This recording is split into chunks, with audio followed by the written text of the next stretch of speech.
Halo, selamat datang di channel Yayan. Di sini kalian bisa menikmati berbagai cerita-cerita bahasa Inggris. Jangan lupa untuk pencet tombol subscribe dan like dan share, ya. Agar kalian selalu mendapatkan cerita terbaru. Terima kasih. Hi guys, welcome to Yayan. Today I'll be reading The Frog Prince based on the story by the Brothers Grimm, illustrated by Mike Gordon. The Frog Prince. Chapter 1, Princess in Trouble. Princess Poppy was furious. I won't marry him, Daddy, she said. He's smelly and smug and slimier than a frog. You don't have to marry Prince Humperdinck now, darling, said her mother. You can wait until you're grown up. I never want to marry him, said Poppy. I'd rather eat my toenails.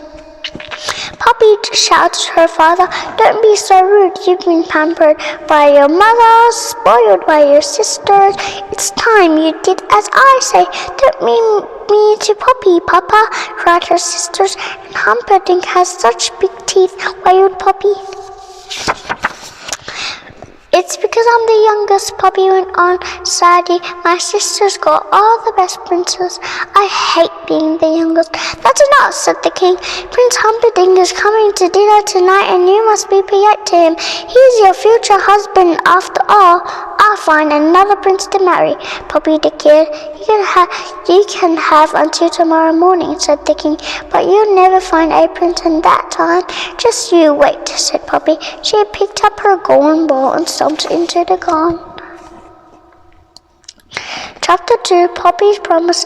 Princess Poppy ran down the path to the palace pond, throwing and catching her ball as she went. There must be another prince somewhere, she thought. Anyone would be better than Humperdinck. Poppy was so cross she didn't see the wobbly stone. She wibbled, ooh, she wobbled, argh! She slipped and fell splat face first into the pond. Her beautiful golden ball flew out of her hands. With a loud splash, it disappeared into the deep dark pond. I hope it doesn't land on me. Oh no, Poppy groaned. My birthday present from Daddy. I'm in big trouble now, she thought. Poppy looked down into the pond, hoping to see her ball. Instead, she came face to face with a pair of big bulging eyes. Ugh, she cried, a frog. The frog cleared his throat. Princess Poppy, he croaked, let me help you. I am at your service. Poppy stared in surprise. I've never met a talking frog before, she said. Still, I don't see how you could help me. I could fetch you a ball for you, said the frog. Oh, said Poppy, thank you. I suppose you might be useful after all, but you must promise me something first, he added. Anything, agreed Poppy. Promise me that you let me live in your palace. I want to eat from your plate, drink from your glass, and sleep on your silken pillow. Yuck. In your dreams, thought Poppy, but out loud she said, I promise. Frog to the rescue. Chapter 3. The frog pushed down on his feet, leaped up with his legs, and plunged into the pond. Princess Poppy waited. Suddenly, in the deep blue water, she saw a glimmer of gold. Ta-da! The frog rose out of the pond. Above his head, he held the golden ball. Hooray! Shouted Poppy. She snatched the ball and raced back to the palace. Hey! The frog called after her. Hold up your promise. But Poppy was already far away to hear. The frog hopped as fast as he could, but he couldn't catch up with Poppy. Wait for me! Chapter 4, Into the Palace. Poppy arrived back in time just to change for dinner. I'm coming. Hurry up, Poppy!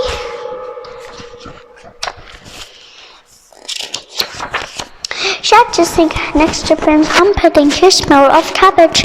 Greetings, Princess Poppy. Just then there was a faint tapping sound. Is someone at the door? asked the Queen. Poppy had a sinking feeling. She rushed to the door, opened it, and peered outside. "Hello," said the frog. Poppy slammed the door in his face. "Who was that?" said the king. "No one," Poppy said quickly. "That's funny," said Prince Humperdinck. "I was sure I heard someone." The tapping noise came again. "Poppy, I really do think someone's there," said the queen. I'll ask the footman to look," said the king. "No, Daddy, don't," cried Poppy. "It's only a frog. How horrible! He rescued my golden ball from the pond," Poppy added, "and I sort of said he could stay with me." "Then you must keep your word," meowed the king. "Get the frog in. I'd really rather you didn't." "Oh, Poppy, I can't," said Poppy. "Oh, Daddy, I can't," said Poppy. "He's so wet and wanty." "Poppy," said her father furiously, "get that frog in right now." Poppy dragged her feet to the door, praying that the frog had gone. But as soon as she opened the door, the frog shot inside. He followed Poppy all the way back to her chair. She could hear his wet feet going splat, splat, splat on the floor behind her. "Poor you, he's the slimiest frog I've ever seen. I thought I'd never make it." "Oh dear," said Prince Humperdinck suddenly. "I'm not very hungry. I think I might be allergic to frogs." "Excuse me," said the frog, but Princess Poppy did promise that I could eat from her plate. "May I sit at the table too?" "Certainly not," snapped Poppy crossly. "Don't be so rude," said the king. "The frog is our guest." "I'm starving," said the frog. "What's the first course?" "Cold watercress soup," said the king, smiling at him. "Help yourself. This is delicious." The frog dived into Poppy's bowl. "This is delicious," he cried. He cried between mouthfuls.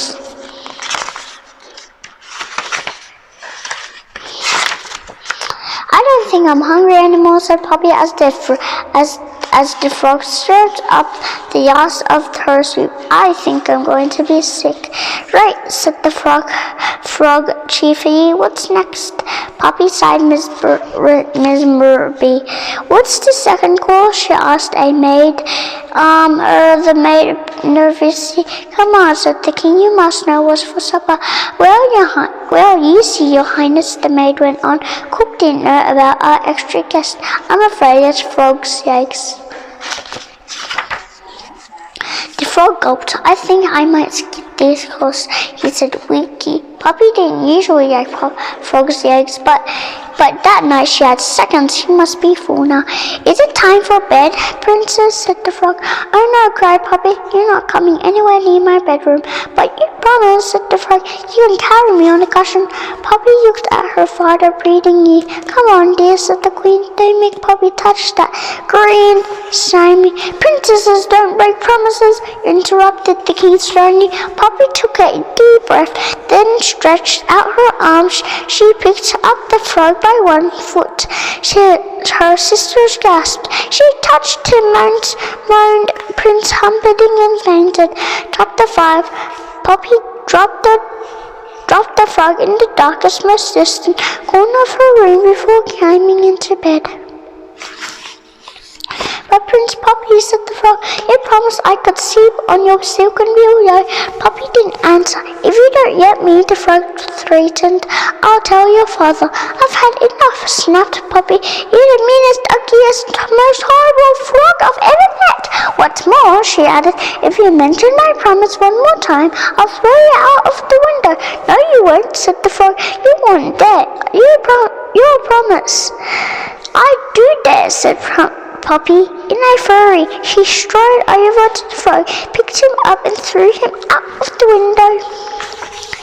There was a long silence, followed by a loud splat. Poppy suddenly realized what she'd done. She was horrified. "Frog, say something. I hope I haven't killed him," she prayed, and raced down the stairs as fast as her legs could carry her. Outside, the frog was lying sprawled on the palace lawn. Poppy picked him up as gently as she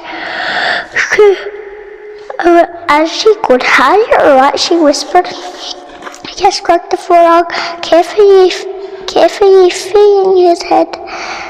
I didn't mean to hurt you, said Puppy. I'm so sorry. And she bent down and kissed him. There was a loud crash of thunder followed by a shower of sparks. The frog had vanished. In his place stood a handsome young prince. At last, shouted the prince, I'm human again. No more slimy skin, no more webbed feet, no more flies. One by one, the palace windows flew open and everyone looked out. What's going on? Yelled the king. I'm coming down. What happened to you? Puppy asked the prince.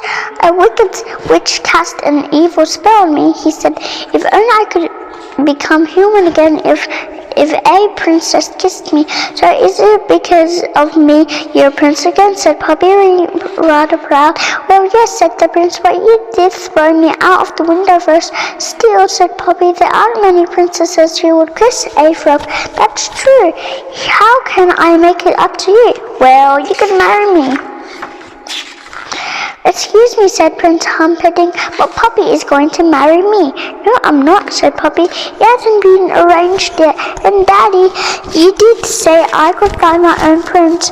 That's true, said the king with a sigh. In that case, the prince, getting down on one knee, if you promise not to throw me out of the window again.